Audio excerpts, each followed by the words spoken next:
Hi, everyone. Welcome to episode 186 of the All Dolphins podcast. Um, before we do a quick retrospective looking back at the 86 season, corresponding to the episode number, um, big shout out today is January 4th, which was the birthday of one Don Shula, the winningest coach in NFL history, who passed away 3 years ago. I want to say 4 years ago.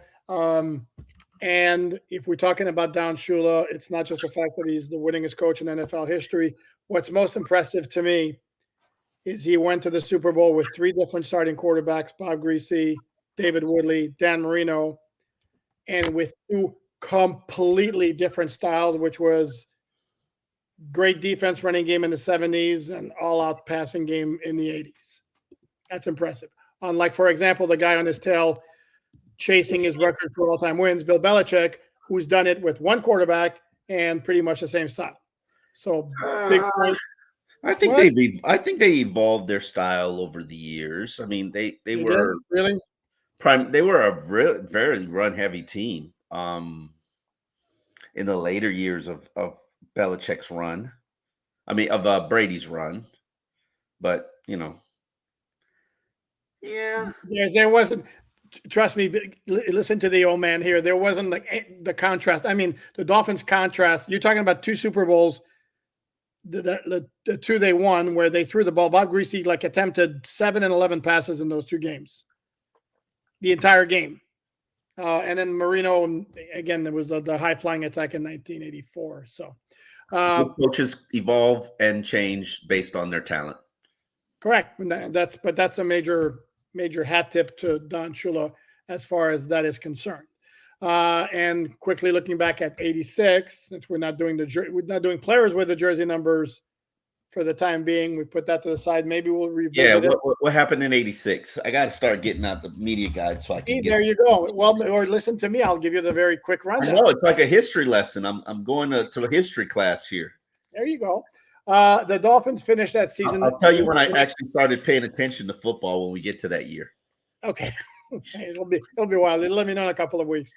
Yeah. Uh, Dolphins were coming off the 14-2 season of '84, the Super Bowl, 12-4 in '85, even though it ended in the AC Championship game. In '86, most of the same personnel. It went sideways. Yep. Dolphins wound up going 8-8. Didn't have a first round pick because they traded it to the Tampa Bay Buccaneers to acquire linebacker Hugh Green, who was one of Okay. the greatest players in college football history. Never quite lived up to that billing. Oh yeah, the dude could play. He played at Pitt. He could play. Never quite up to that billing in the NFL, including with the Dolphins. Injuries were an issue. Dolphins defense was booty cheeks or semi booty cheeks. Uh, Dolphins wound up 8-8. The two things that stick out from that season was their first pick was in the second round, linebacker John Offerdahl, who easily was the team's best defensive player of the late '80s, early Hmm. '90s. And Okay. then the other thing also that stands out, there was a game in September against the Jets that ended in a 51-45 overtime loss where Dan Marino tied the team record, which has since been also tied by Tua of 6 touchdown passes in a game. And yet the Dolphins still found a way to lose that game 51-45 in overtime. So, but Hmm. overall, it was an 8-8 season. Didn't come close to making the playoffs. It was kind of a disappointing season. They started the season 2-5, and then played well relatively down the stretch, winning 6 of the final 9. Yeah, Now, nice but win against the Rams in LA late in the season in overtime. look at you. You're like an encyclopedia. I'm old. I'm old and I have a good memory. So Uh-huh. All right, let's talk about what you remember from practice today.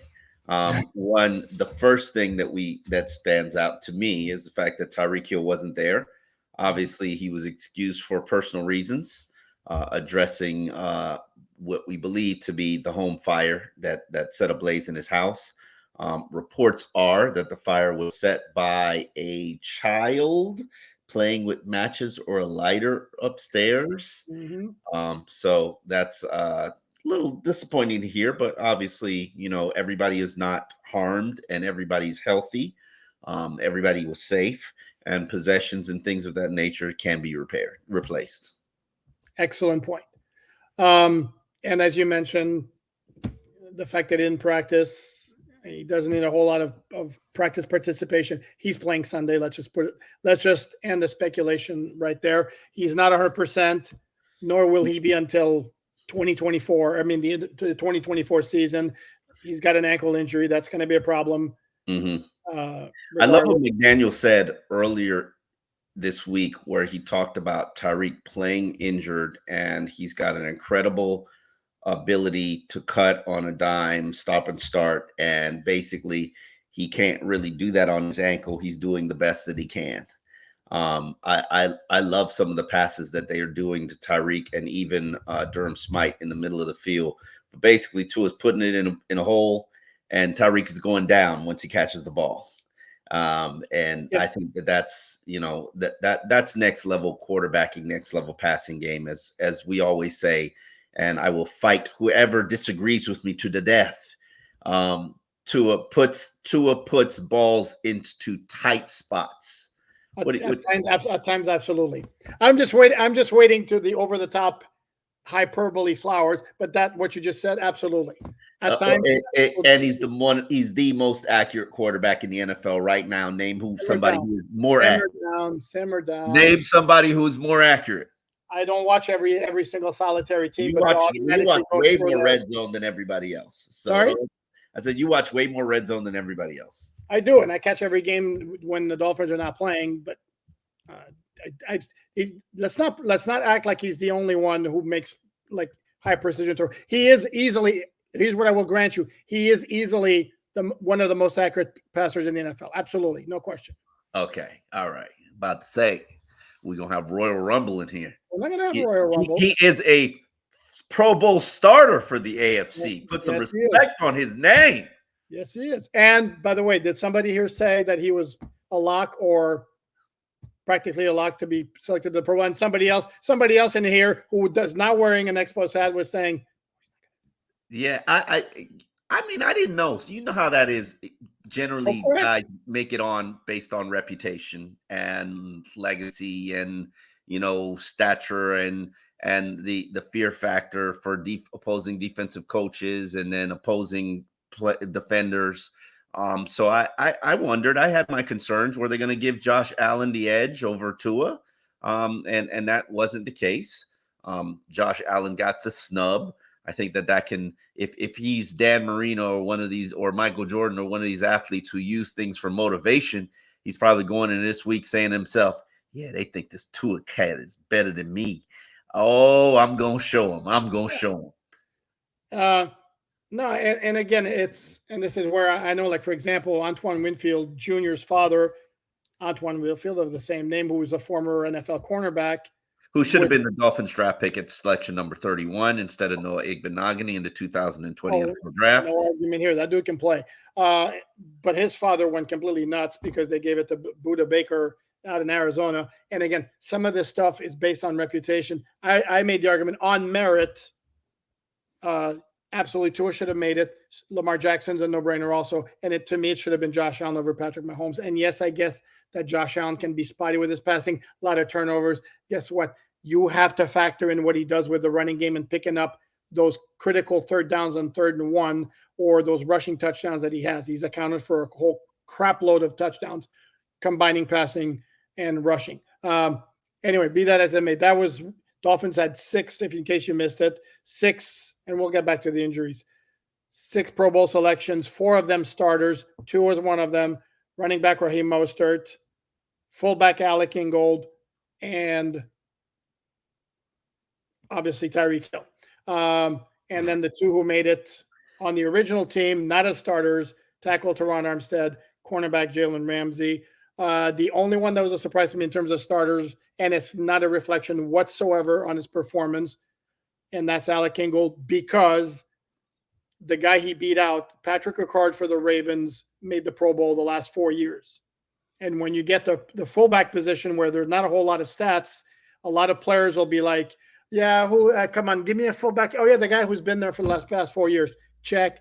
And then he's going to wind up automatically getting it. That's a lot of times that's how it works. But props to Alec Ingold. I mean, everybody who made the Pro Bowl. if we're going to be honest about it, we talk about reputation. Let's not think that Teron Armstead's name didn't play a role in him winning the Super Bowl. Wow. Okay, name me a tackle who's better than him. Oh God, I hate it when you do that. Healthy. Dude, give me I hate it when you do that. Tell you what, we'll revisit tomorrow if you would like, so I can go over the rosters off the top of my head, dude. Seriously. You're usually off the top of your head. If there's somebody who's going to do it off the top of their head, it would kind of be you. Yeah, but sorry, but I can't when it comes to offensive tackle. All I can tell you is that Teron Armstead got no love for the big uglies, huh? Okay, all right, I see what it is. Sorry if I can't come up with names off the top of my head like that, but even yourself, who is an offensive line connoisseur, has said that Teron a lot of times has not been at peak efficiency, and he's also missed a lot of games. This is not the best of seasons for him. He's out there, he's getting the job done, but he's also the most important player. I mean, I watched him today working with Rob Jones in the locker room on technique and things of that nature. He's like a teacher, coach out there, and carries him through the week.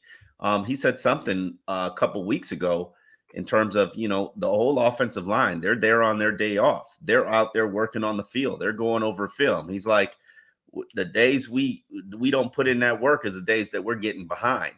And it's Teron who's doing that leadership. Props to him.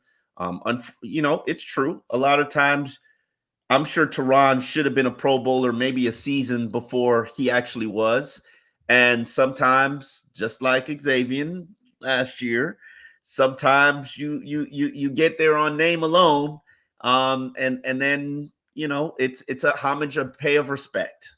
So without question, and I'll give you another great example of a guy who made the Pro Bowl 1 year after he should have. It's Laremy Tunsil. Laremy Tunsil should have made the Pro Bowl after his last year with the Dolphins. He made it his first year in Houston because he had now established himself like, oh, dude, that Tunsil guy, that guy's good. Yeah. Rashad Jones is another guy like that. Cameron Wake was another guy like that. There's a long list of guys who, make it to the Pro Bowl a year after they deserve to. This is probably the second or third instance I've seen where a guy makes it that you're like, really? He made it? Okay.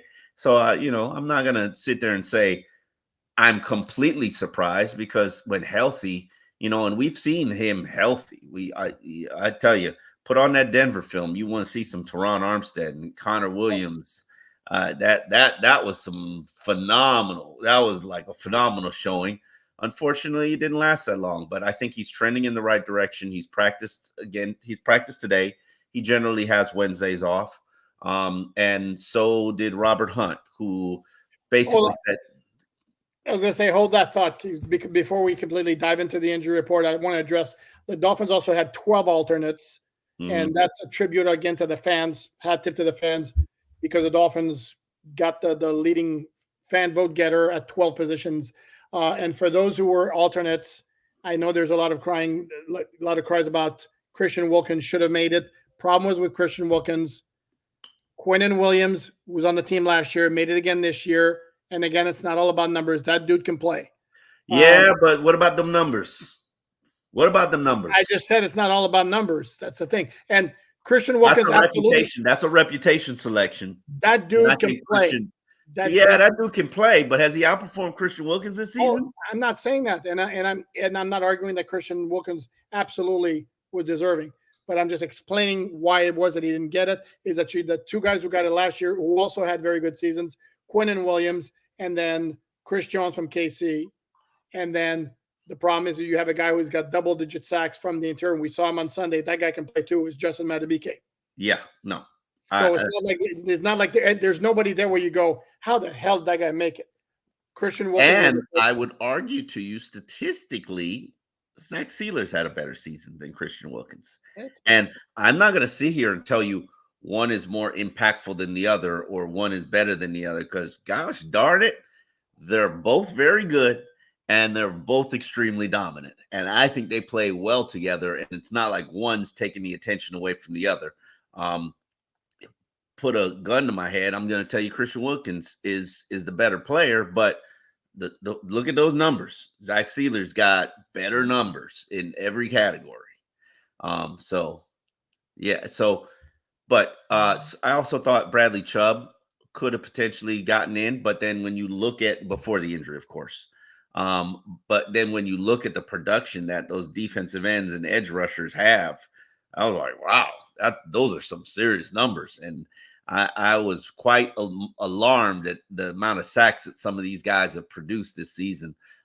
Chubb was at 11, very healthy number on a team that was good against the run, good against the pass, and set a franchise record for sacks. I think that's more than deserving enough.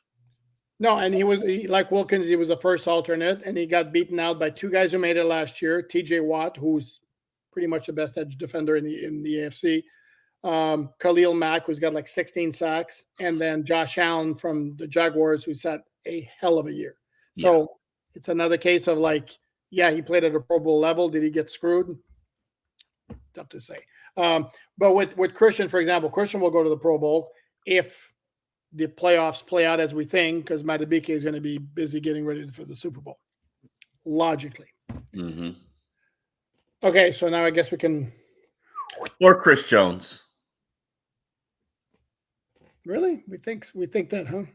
Maybe Kansas City can turn it on. Oh, I mean, God, that would aggravate my CFS bad. That would badly aggravate my CFS. They could turn it on. I mean, they're champions. I think champions can play at a different level. Clearly they have offensive issues, but they're still champions. And I think the best defense in the NFL too by total yards allowed. Really? Oh, okay. I was about to say I thought the Ravens were the best defense in the NFL, but no, Baltimore's 4, Cleveland's 1, KC's 2. Can't remember who's 3. Baltimore's 4. What were we? I was saying something about Armstead practice. He normally gets Wednesday off. Robert Hunt continues to practice. He's expected and anxiously anticipates returning to the starting lineup. He's had 2 different spans of 2 months off because of the hamstring injury. He says he's fine. What's that look for? Well, 2 different spans of 2 months off. That would be 4 months. That would be the length. 2 different spans of a month each off. Okay. I apologize. Sorry. I'm a stickler for detail. Sorry. Yes. Then we get to Lester Cotton, who is limited for the second straight day because of a hip injury. I think that's something that's possibly a concern, and we might be looking at, somebody filling in that spot. I think Robert Jones, if Rob Hunt comes back, then that opens up the door for Robert Jones to play the left guard spot. And if you remember from the 2022 season, he played the left guard spot for, I believe, 9 games, replacing Liam Eichenberg. If you recall, the game that Connor was back, the Tennessee game before he tore his ACL, Liam started at right guard and it was Robert Jones who started at left guard. I believe. No, it was Lester Cotton. Never mind. Erase. No. I think you're right. And because remember, that was Liam's right guard spot, and he said, I like right guard better, and they went with Jones over Cotton. It was Jones over Cotton? Okay. No, we're wrong. Jones and Cotton started, and Liam was the backup. They've had 7 different offensive lines, so you got to excuse us. Yes, you have to excuse us. I have to double check because I know Liam started. Yeah, they've had 11 different offensive lines. Jones started 1 game at left guard, and he's also started the past 4 games at right guard, past 3 games at right guard. So, but we could be looking at the 12th different starting offensive line combination of the season, which it is what it is. And certainly facing against a Buffalo Bills team that really hounded them from a pressure standpoint with just 4 rushers. It was the most impressive performance I'd seen against the Miami Dolphins defense all season. However, talking to Frank Smith, the offensive coordinator, Frank dropped a gem on us today, in my opinion, because I love that line talk. Don't you? No, I'm just nodding. It was Butch Barry, by the way. It was Butch Barry. Yeah, I was about to say it was Butch Barry. I love my line talk. Don't be disrespectful when we talking all. I wasn't. I just went when I nod my head with a tilt to the side. That's like I'm acknowledging it. I'm not like questioning it. You'll know when I'm questioning something. I got my eyes on you. Okay. He basically said, and I'm paraphrasing, that the struggles that they had against Buffalo was because they had a new starting center playing in a new position. Communication was an issue, silent counts, communication with linemen, identification issues, and it was a hot mess. Now, both him and Frank Smith have said this is a different Liam Eichenberg than the one that took the field that game. And I will acknowledge and agree with that. Liam has played much better. You don't hear the reference of the Eichenberg Express. Except now because you had to bring it back. Listen, there's always going to be worry with Liam, and this is the scene of the crime. So we're going back to, or actually not the scene of the crime, but this is the perpetrator who robbed you of all your fame and glory, basically took your reputation as a second round pick, threw it in the garbage. You were no longer a young, promising player. You were just a journeyman because they beat you so badly. In terms of the Buffalo Bills, you became a now question mark. You became a concern for the season, whether or not you were a wasted draft pick because of how much they abused you. Now, he is worked for those who are prone to overreaction and were like not understanding of the fact that it was a dude's first start at center. Yes, you're right.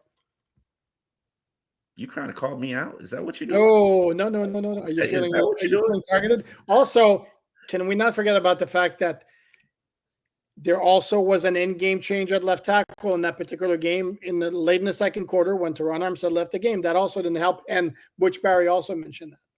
Yeah. So it will be very interesting. I remember vividly watching over that film, obsessing about the line play and the disaster that was there, and basically watching Buffalo snap after snap get pressure on Tua with 4 rushers, 5 and sometimes 6 and 7 could not protect Tua in that game, and it was a disaster. It was just a travesty.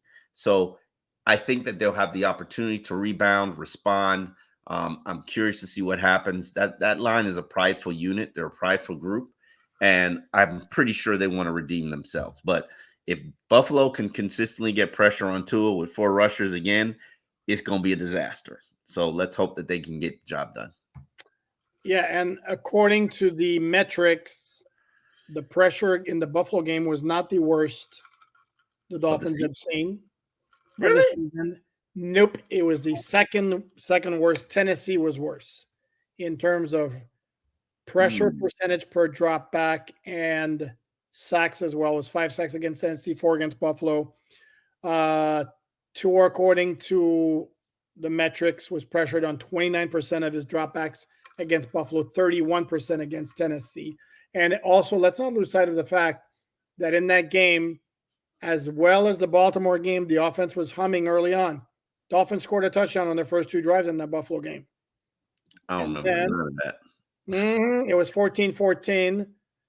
And then they got outscored, if I do the math very quickly, 34-6.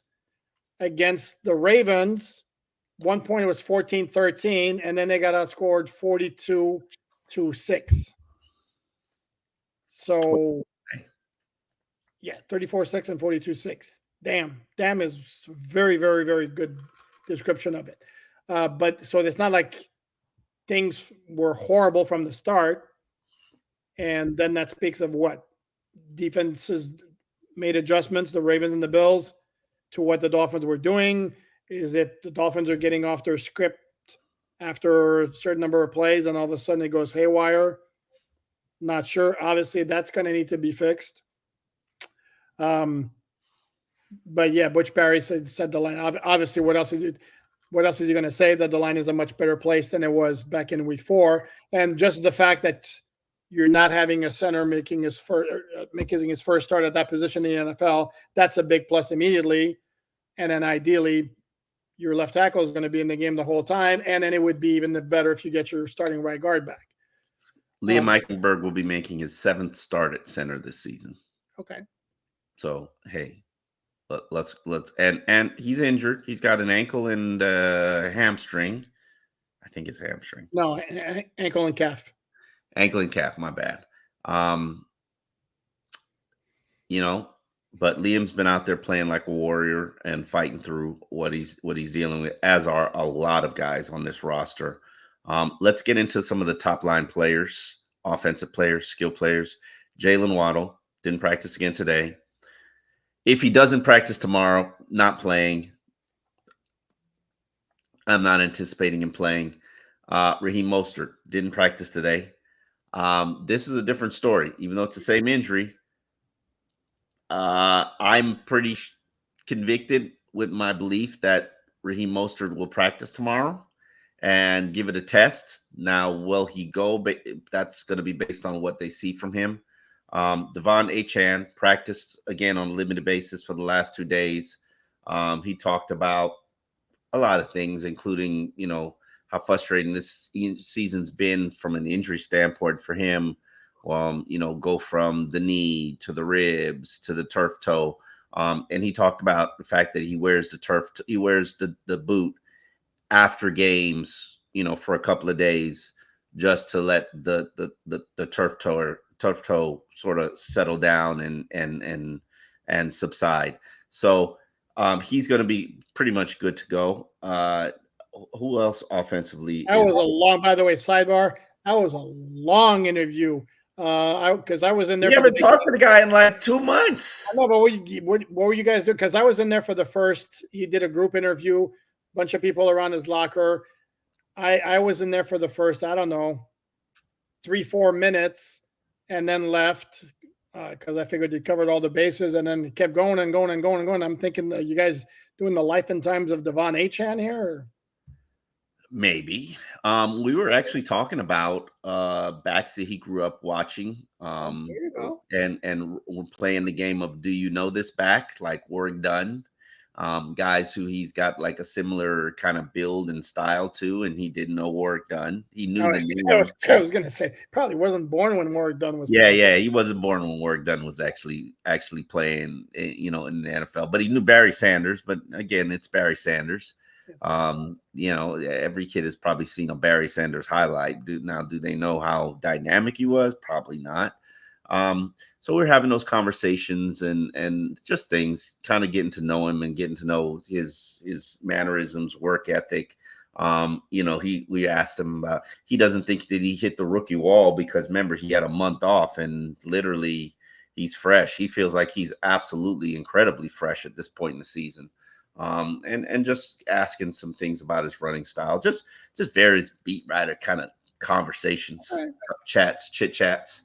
Um, Okay. Jerome Baker continues to practice. David Long Jr. and Duke Riley are both battling some injuries. And those two young men are limited during practice. So is Jerome. So you got a whole trio of injured linebackers. I expect Jerome to actually play just because you need the bodies, and it's better than Channing Tindall and Calvin Munson. No offense. But just in case. Plus, let me make the point of this. You know who has had experience spying Josh Allen throughout his Dolphins career? Let It's me guess. Jerome Baker. Jerome Baker. So I'm curious to see what happens from that standpoint. I think that Vic Fangio is going to have a dynamic game plan, obviously, because this is a team that presents tremendous challenges for this Dolphins team. And we talked to Vic Fangio today, as we generally do on every Thursday. And Vic Fangio basically said, I'm not opposed to shadowing. I just, I don't like doing it when I have two upper echelon cornerbacks, but I've shadowed throughout my career. I like shadowing. And then my response is, then why, when your players basically come to you and say, this is what we should do, this is what we want to do, you basically poo-poo them and just go tat, tat, tat. When you can't see it. And man, you really opened my eyes to Cater Kohu and his statistics. I knew he was struggling. I didn't know how bad he was struggling. Where the opposing quarterback rating is 131, not the worst on the team. That's Deshaun Elliott, but I think that that's a farce because half the time people don't know who the hell Deshaun Elliott's responsible for in coverage. I'm just thinking he's just taking all these L's. Um, True. but the one thing that I find very interesting about that situation is um, you have options and you have alternatives. And if a guy is allowing 82% of the passes thrown his direction to be completed, which is statistically what Kader Kohu is allowing, according to Pro Football Focus, um, Pro Football that's Reference. Pro Football Reference. That's a lot of completions. Except here's the thing: do we really believe Mhm. that Vic Fangio would have somebody in his midst who he honestly believes is a better alternative, Okay. but he'll be like, "Damn it, I'm Vic Fangio, and I said that Cater was our guy, and Cater's going to be our guy." So, Um, I I, think he. and I'm thinking not. I think this is just me.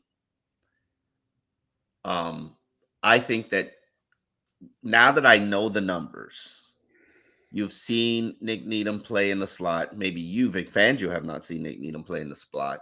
I don't know where Nick Needham is from a conditioning standpoint, from a speed standpoint, from a change of direction standpoint, but it's an option. It's an alternative, and it needs to be explored because if any other player was allowing 82% of his passes thrown against him to be completed and had allowed what 8 touchdowns and had 131 passer rating for opposing quarterbacks. Yes, yes, yes. Well, again, here's the thing: if we're going to absolve Deshaun Elliott of some of the passer rating against them because we don't know Okay. who's responsible, let's do the same with Cater. Let's be Hold fair. on, hold on, hold on. But you know when you line up in the slot, that's your man. And if you let him go, okay, because you're playing zone, cool. But that's generally your man. And slots don't run all the way downfield to catch the passes. He sure did against Odell Beckham last week. That I'm saying again, look, obviously our eyes tell us that it's not been a great year in terms of coverage for Cater. I understand that. But I'm going to go back to saying what I said is I cannot refuse to believe that Vic would be like so hard headed as to like, I got somebody in practice who's outperforming Cater, but I'm sticking with my guy. I'm not buying that for a second. I do want to touch on this, something else that Vic said. X didn't practice again today. He ain't playing. He's not playing. Mike And basically, Vic said the plan is to stick with Eli Apple as the outside corner and Cater as a slot. And basically, of course, there comes a big question: why not Cam Smith? And basically, Vic is basically saying, well, actually, he needs to work on his execution, his fundamentals, and this, and this. I mean, he cannot be more clear that I don't like Cam Smith, or Cam Smith just flat out not ready. I mean, could he Yeah. be any more clear? I mean, No, he couldn't have been. And the Emmanuel Ogba. I mean, it is what it is. Vic basically said, I asked the question, when I play Emmanuel Ogba, I pretty much have to play a different coverage and different defense. And some people don't like that change. I'm not even gonna lie. I'm not a person who likes change either. So he's uncomfortable with Emmanuel in his defense. He shies away from playing him because of that. Right now, you don't have any choices. You really don't. So unless you're going to elevate one of these practice squad players, and I'm not even including Melvin Ingram because he is going to be elevated. This is what you ride with. We're at the regular season. We've got one more playoff game, if not two, behind this. Like you better figure out a way to make it work, Vic, because Emmanuel Ogba, those 5 sacks, as I continue to argue, they didn't fall in his lap. He had to go get them. So props to Emmanuel. I respect him for continuing to fight, for not becoming a Debbie Downer and a negative guy in the locker room. he's got 15 million reasons not to be a Debbie Downer. I'm sorry. Did I say that? Money isn't everything, Poupard. Sometimes you want to. Again, no, and I agree that there are certain players who will pout regardless of money.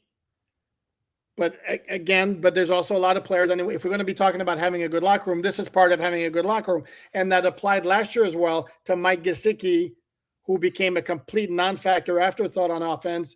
And did you hear a peep out of Gesicki last year? He was great. And part of it, but part of it was like he was cha-chinging 10 million, 10.3 million, whatever, also because he's a good team player. What purpose is it going to serve to bitch and moan? Hey, you're right. The check's clear. And check's clear every Tuesday. So Emmanuel has nothing to complain about. Now he's going to have opportunity, probably in the next 2 games, 3 games, to showcase himself. And I'm curious to see if he says to Vic Fangio, he pulls a Randy Starks and, gives him the bird. Yeah. No, I don't think he's going to do that. Does he really strike you as that kind of guy? But man, that's funny. Imagine if he looks at the box after a sack, and just shoots up some double birds. Yeah, man. For those who don't remember the story, Randy Stark was a defensive tackle, was unhappy with his contract situation, got a sack again in an opener against Cleveland, looked at the Dolphins sideline and flipped the bird to his own sideline. No, flip the bird to Joe Philbin. To Joe Philbin. Right? Yeah, it wasn't. Yeah, that I always respected Randy for that. Randy didn't take no shit, and he didn't pull no punches. No, he didn't pull no punches. So if you're looking at, let's say, 60 plays on defense, that 2 edge defenders, that's 120. As I said earlier, Andrew Van Ginkel is going to play as much as he can handle. 55. Sorry? He's going to play 55. Absolutely, fair enough. And the other 65 are going to split between Agba and Ingram. And when Ingram is on the field, Ingram's going to be on the left side. Van Ginkel's going to be on the left. And when Agba's on the field, Agba's going to be on the left. And Van Ginkel, who's very versatile, will slide over to the right. That's pretty much. I pretty much think that Ingram is going to be the starter just primarily because Ingram is very well versed on the right side. And Agba has spent most of his career on the left side. Left side of the defensive formation, yeah. Left side of the defensive formation.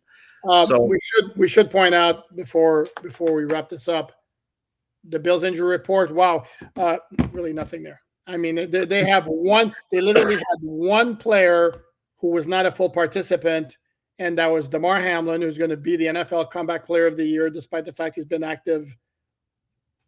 One game. Has it been once? I know he was active against the Dolphins in week 4. I don't know if he's been active since. Yeah. But because of what happened last year. I mean, the man died on the field. Like, come back from death. Okay, but didn't that happen last year? He came back from it, didn't he? And I understand that, but he was like kind of back to normal, like in the spring. I don't know. I mean, it's weird to me. Well, I mean, that's a whole discussion. Maybe all Bills can dive into that. But anyway, he's the only one. Everybody else is full. That includes Leonard Floyd and Von Miller, who didn't practice Wednesday. Josh Allen continues to be on the injury report. He's full, just like Tua's on the injury report, but he's full. What's on the injury report for? Sorry? What's Josh Allen on the injury report for? Neck and right finger. There we go. The trigger word. People think that's like no. That is a reflex. If you say funny, neck, I have constant neck pain. If you say neck, I'm stretching out my neck. But anyway, some people might find that weird, right? It is what it is. I need to go see my girl Tina in Chinatown. Okay. Have her walk on my back and give me the 5 fingers of death on these shoulders. All righty. Well, we appreciate you for watching. Thank you for subscribing. Hopefully you're a subscriber. Thank you if you listen on audio format. If you watch on YouTube, we appreciate and respect you. We will be back tomorrow with an injury report wrap-up and a wrap-up of the week. Hopefully Tyreek returns back to practice and maybe even see Jalen Waddle. We will be back to fill you in. All right. On that note, we say good night.